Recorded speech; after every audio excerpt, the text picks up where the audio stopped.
Dire c'est pour votre santé permet d'éviter les débats sur l'argent, la responsabilité et sur les erreurs du passé. Quand une décision est impopulaire, ils utilisent presque toujours le même argument, la santé. Pourquoi? Parce que la santé est l'argument le plus difficile à contester sans passer pour irresponsable. Exemple concret, certaines plantes ont été interdites au nom de la santé, alors que des polluants industriels bien plus dangereux ont été tolérés pendant des décennies.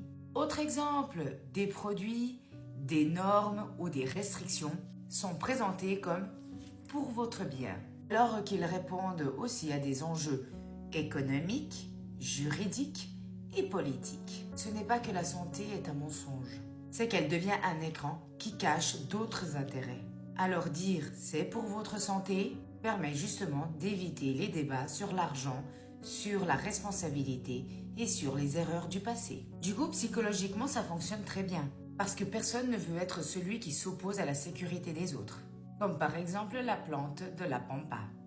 Résultat, les décisions complexes sont réduites à des messages simples, émotionnels et incontestables. Comme sur l'exemple dit juste avant, vous pouvez risquer une amende allant jusqu'à 150 000 € et 3 ans d'emprisonnement. Bon bref, le problème, ce n'est pas le fait de dire que c'est pour la santé, mais c'est quand elle est utilisée pour faire taire les questions.